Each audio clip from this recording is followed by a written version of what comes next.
बोलिए अमावस्या माता की जय। नमस्कार मित्रों, आप सभी का अमृत गगन चैनल पर स्वागत है। आज अमावस्या है और आज हम सुनेंगे अमावस्या की कथा। प्रेम से बोलिए श्री हरि विष्णु भगवान की जय। ओम पितृदेवाय नमः। शिव शंकर भगवान की जय।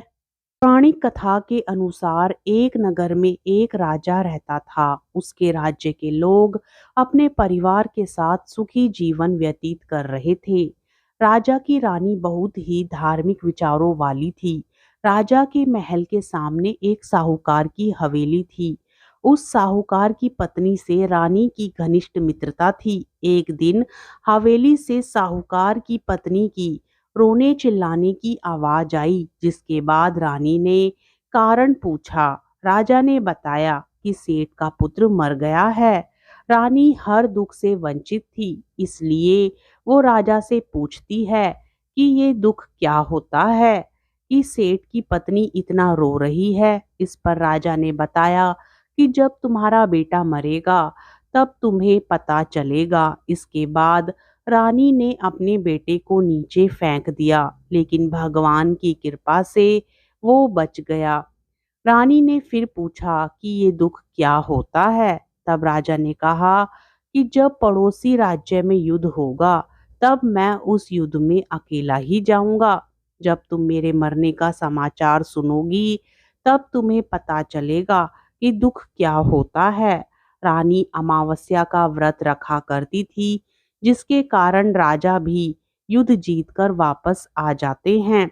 इसके बाद राजा ने रानी से कहा कि अब हम गंगा माँ के दर्शन करने के लिए जाएंगे।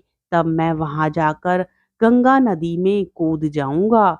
तब तुम्हें पता चलेगा कि दुख क्या होता है। भगवान शंकर कैलाश पर बैठकर सब कुछ देखते हैं। उन्होंने माता पार्वती से कहा कि मैं तुम्हें सुखी आत्मा के दर्शन करवाता हूँ।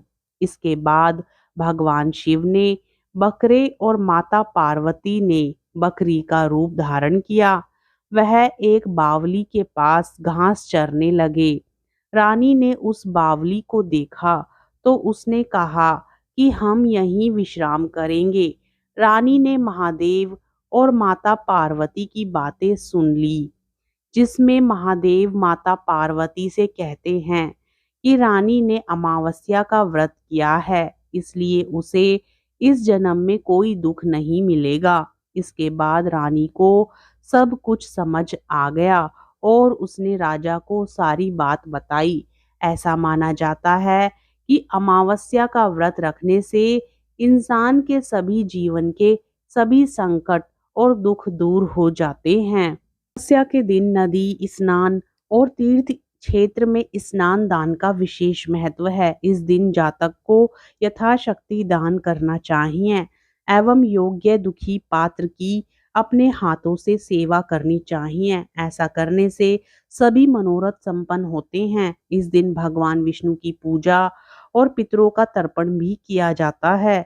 इस तिथि में पितृ पूजा का विशेष महत्व बताया गया है। माना जाता है कि इस तिथि पर पूर्वज आसपास ही रहते हैं। अमावस्या के दिन सुबह जल्दी उठकर नित्य क्रम से निवृत्त होकर स्नान करना चाहिए। संभव हो तो स्नान किसी नदी या सरोवर पर करना चाहिए। इस दिन पितरों की आत्मा की शांति के लिए तर्पण करना चाहिए। इसके बाद सूर्य भगवान को अर्घ्य देकर पितरों का तर्पण करें। इसके बाद भगवान शंकर, पार्वती और तुलसी माता की 11 बार परिक्रमा करें। याद रखें कि प्रत्येक परिक्रमा में कोई वस्तु चढ़ाएं। इसके पश्चात वे सभी वस्तुएं किसी योग्य पात्र को दान करें। दिन भर भगवान शंकर के मंत्रों का मानसिक जाप करें। शाम के समय सरसों के तेल का दीपक पीपल के वृक्ष पर जलाकर व्रत संपन्न करें। अमावस्या तिथि पर भगवान विष्णु की भी विधि विधान से पूजा की जाती है। कुछ ऐसे कार्य हैं जो हमें अमावस्या के दिन बिल्कुल भी नहीं करने चाहिए। अमावस्या के दिन किसी बाहरी व्यक्ति से उधार लेने और उधार देने से परहेज करना चाहिए। कुछ खरीदने के लिए यह दिन अच्छा नहीं बताया जाता है। पितरों का तर्पण और पिंडदान करना अमावस्या पर शुभ माना जाता है। मांस या मदिरा का सेवन इस दिन नहीं करना चाहिए। माना जाता है कि अमावस्या के दिन कौओं, कुत्तों और गाय को खाना खिलाने पर पितृ खुश होते हैं। ओम पितृदेवाय नमः। ओम पितृदेवाय नमः। ओम पितृदेवाय नमः। ओम पितृदेवाय नमः। तो मित्रों, ये थी अमावस्या की व्रत कथा। आपको कथा कैसी लगी? कथा पसंद आए तो वीडियो को लाइक करके चैनल को जरूर सब्सक्राइब कर ले। साथ ही कमेंट बॉक्स में अमावस्या माता की जय अवश्य लिखें।